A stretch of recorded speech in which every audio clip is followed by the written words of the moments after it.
الحمد لله نحمده ونستعينه ونستغفره ونؤمن به ونتوكل عليه ونعوذ بالله من شرور أنفسنا ومن سيئات أعمالنا من يهده الله فلا مضل له ومن يضلله فلا هادي له ونشهد أن لا إله إلا الله ونشهد أن سيدنا وحبيبنا وطبيبنا وطبيب قلوبنا وأولانا ومولانا محمدا عبده ورسوله أما بعد فقد قال الله تبارك وتعالى في كلامه المجيد وفي فرقانه الحميد أعوذ بالله من الشيطان الرجيم بسم الله الرحمن الرحيم إنما المؤمنون الذين إذا ذكر الله وجلت قلوبهم وإذا تليت عليهم آياته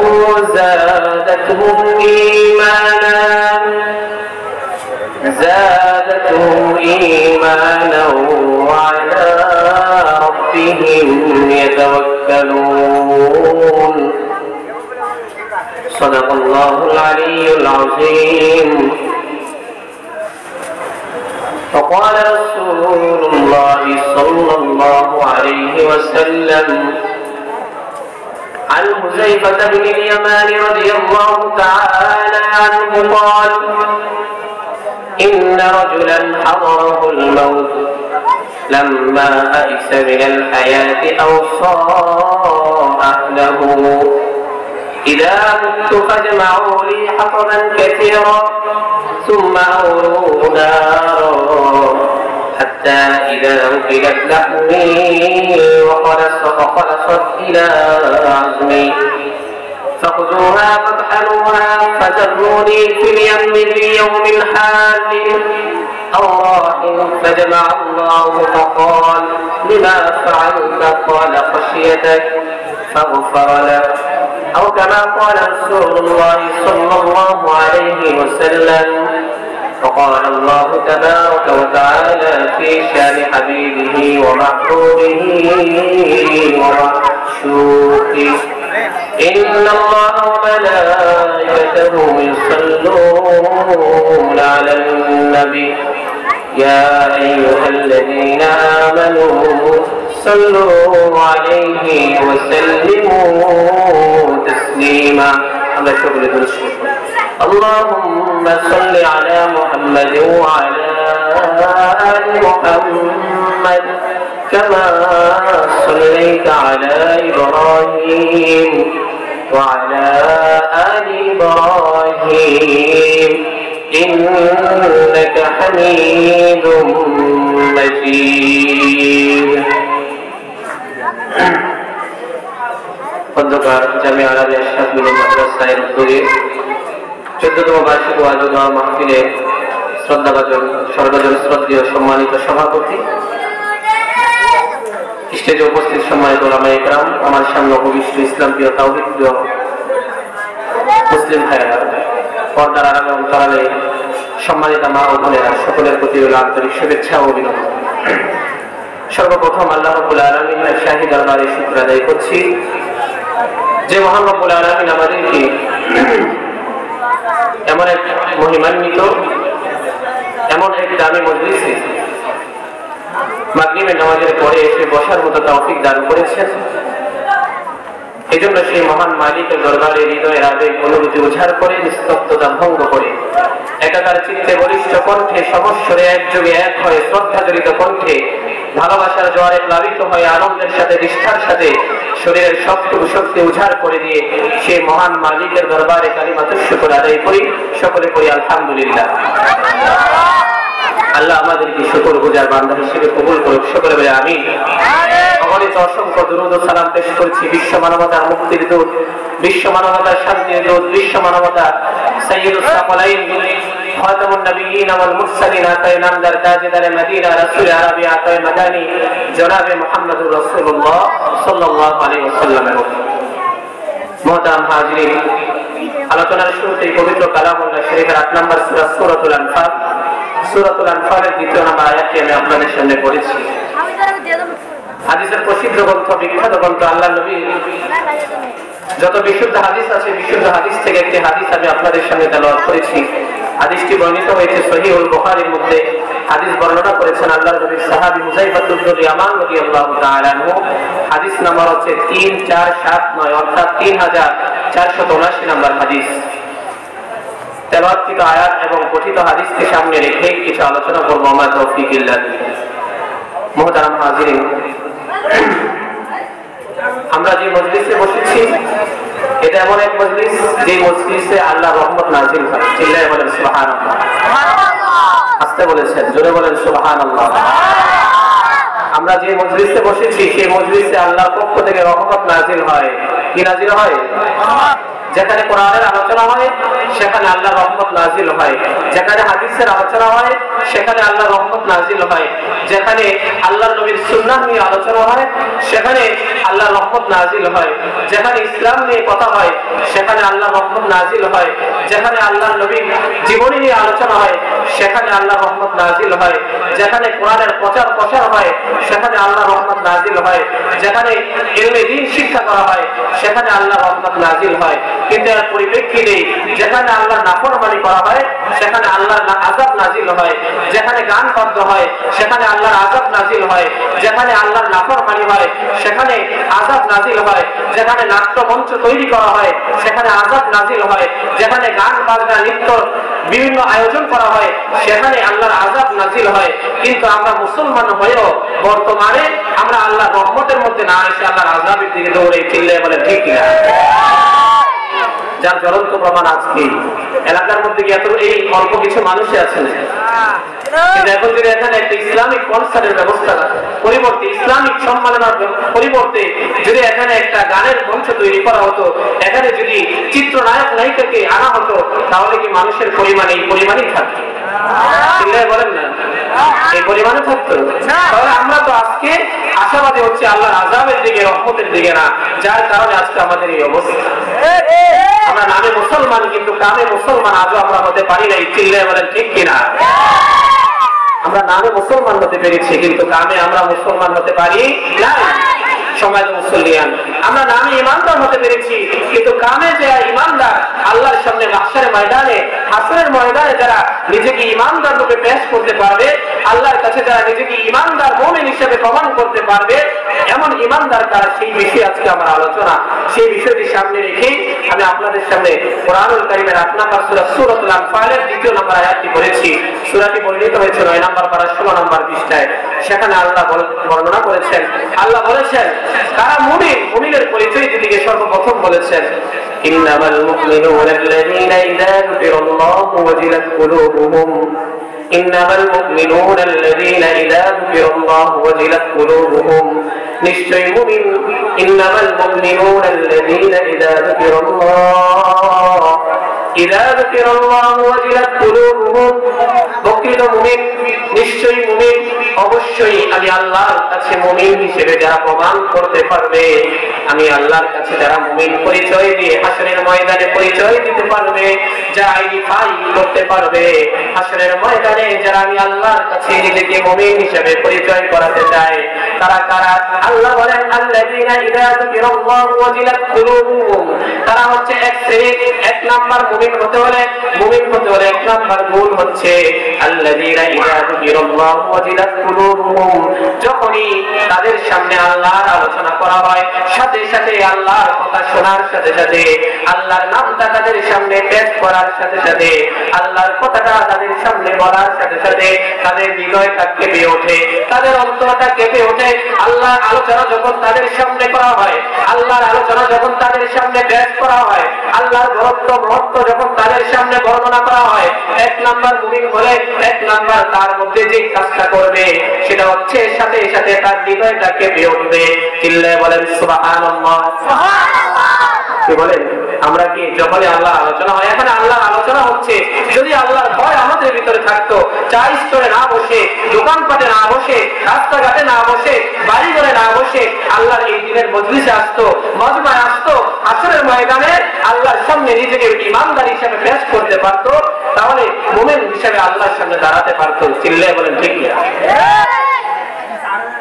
তাহলে যদি প্রকৃত মুমিন হিসেবে আল্লাহর সামনে দাঁড়াতে হয়, এক নাম্বার গুণ হচ্ছে আল্লাহ করতে হবে। যখনই আল্লাহর কথা শুনবো, যখনই আল্লাহর আলোচনা করা হবে, আল্লাহর বরত্বের কথা বলা হবে, জান্নাত জাহান্নামের কথা বলা হবে, সাথে সাথে হৃদয়ের মধ্যে কম্পন তৈরি হবে, কাঁপাকাঁপি ছুটে যাবে। এটাই হচ্ছে মুমিনের গুণ। জয় বলেন ঠিক না? যদি মুমিন হয়ে থাকে, আল্লাহ আলোচনা শোনার সাথে সাথে তার হৃদয় কাঁপতে থাকবে, ভয়, হায় হায় হায় হায়, আল্লাহর ভয়ে কলিজা কাঁপতে থাকবে, ওয়াজিলাত কুলুবুহুম, তাদের অন্তরগুলো কাঁপতে থাকবে, কম্পন তৈরি হয়ে যাবে।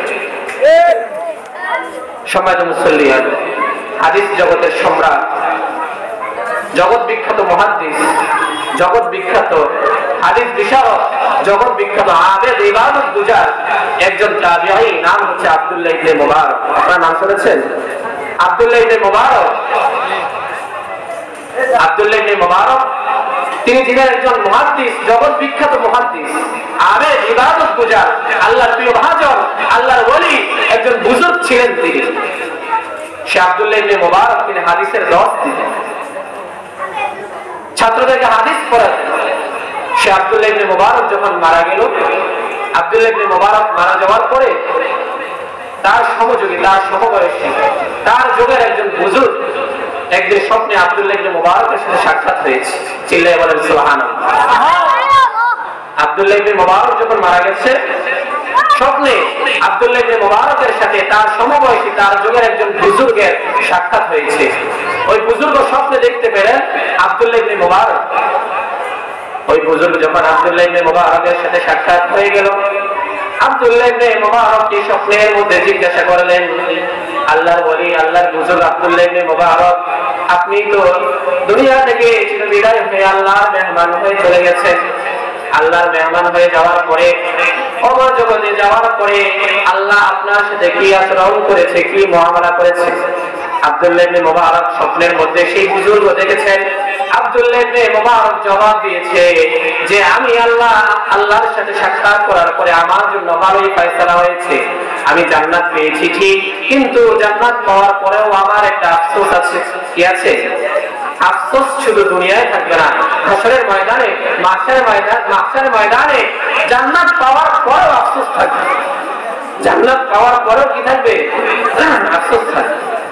আব্দুল্লাহ ইবনে মুবারক সেই বুজুর্গের স্বপ্নের মধ্যে জবাব দিয়েছেন, আমাকে আল্লাহ জান্নাত দিয়েছে, কিন্তু আমার মনের মধ্যে একটা আফসোস আছে। আল্লাহর ওলি বুজুর্গ আব্দুল্লাহ ইবনে মুবারককে জিজ্ঞাসা করেছেন, আপনার কি আফসোস? যদি সেই আফসোসটা আমাদের কাছে বলতেন। আব্দুল্লাহ ইবনে মুবারক জবাব দিয়েছেন, ওই বুজুর্গের স্বপ্নের মধ্যে জবাব দিয়েছেন, আল্লাহ আমাকে জান্নাত দিয়েছেন ঠিক, কিন্তু আমার বাড়ির সামনে একজন কামার ছিল। কামার, যে লোহা মিটিয়ে বিভিন্ন হাতুড়া, খন্তি, বিভিন্ন জিনিস লোহার তৈরি করতে এমন একজন কামার ছিল। কামার আমার বাড়ির সামনে, কিন্তু সেও কিছুদিন পূর্বে মারা গেছে।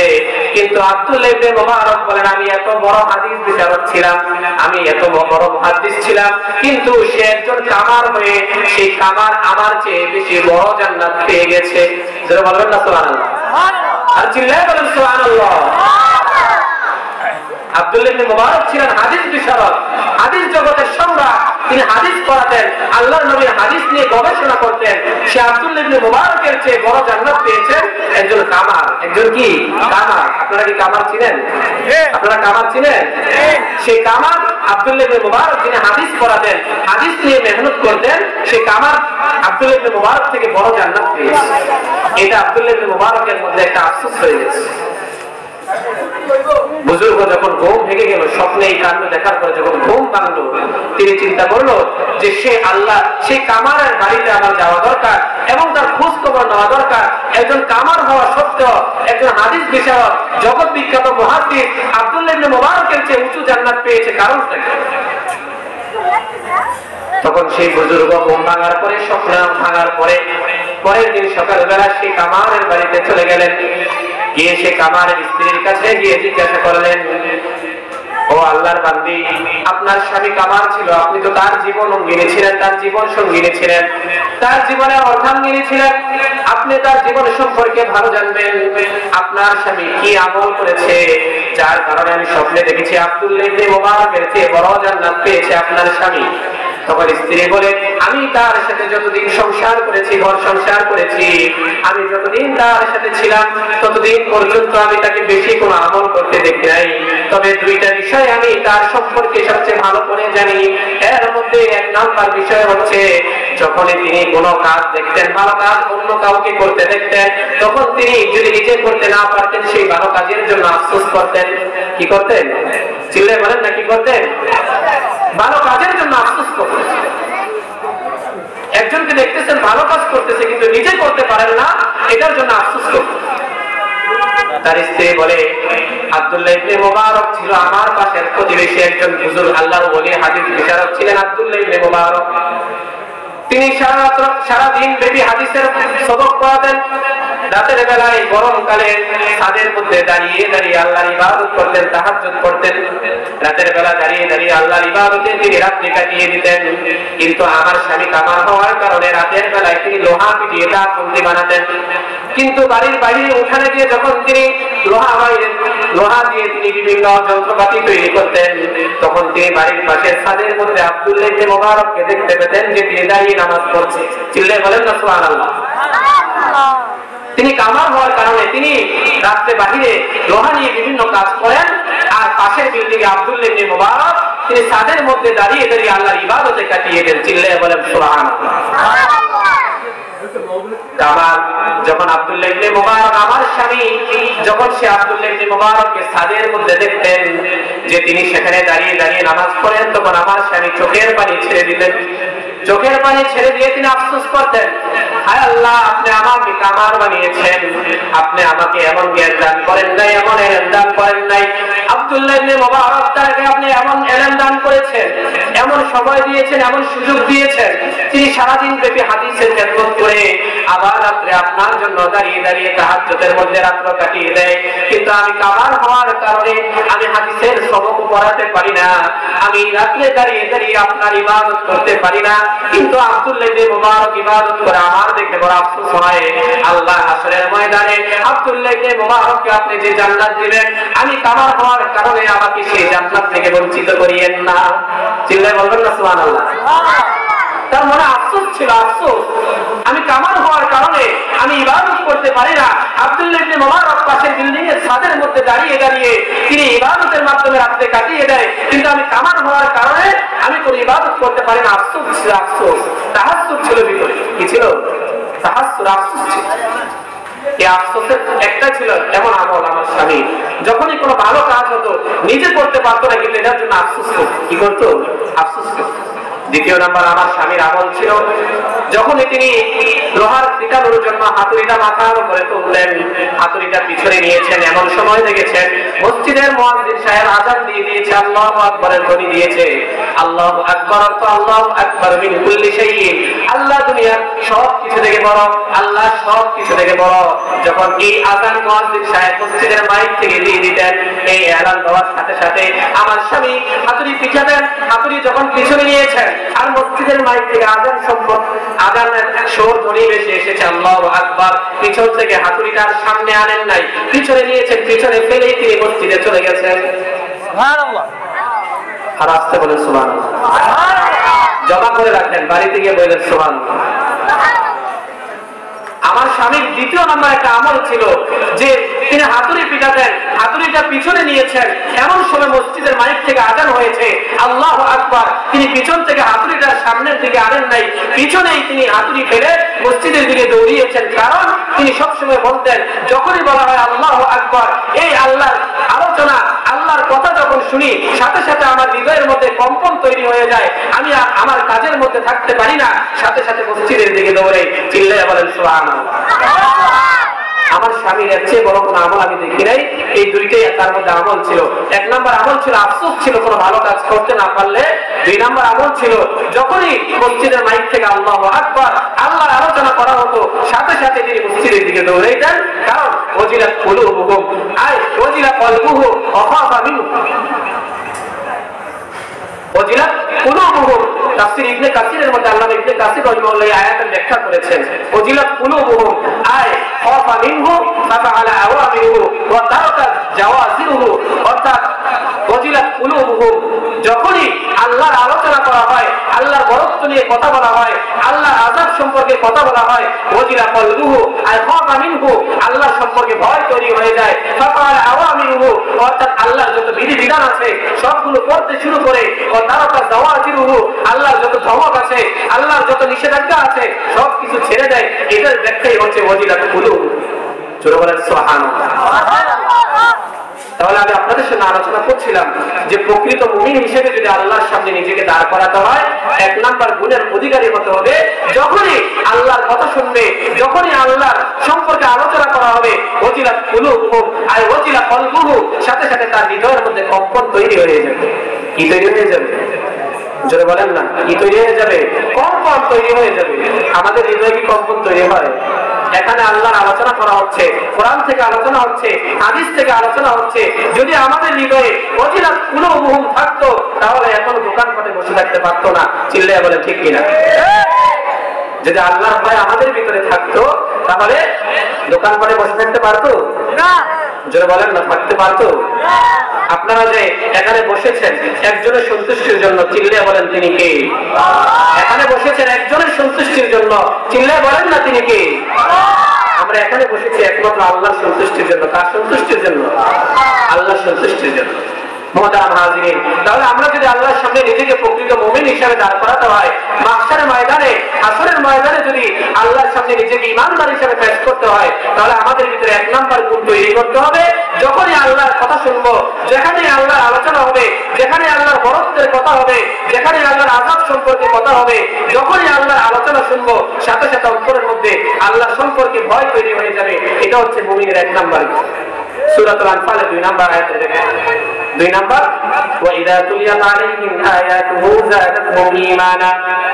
যদি মুমিন হতে হয়, আল্লাহ বলেন সূরাতুল আনফালের 2 নাম্বার আয়াতে আল্লাহ ঘোষণা দিয়েছেন, ইন্নামাল মুমিনুনা আল্লাযীনা ইযা যুকিরাল্লাহু ওয়াজিলাত কুলুবুহুম ওয়া ইযা তুলিয়াত আলাইহিম আয়াতুহু যাদাতহুম ঈমানা।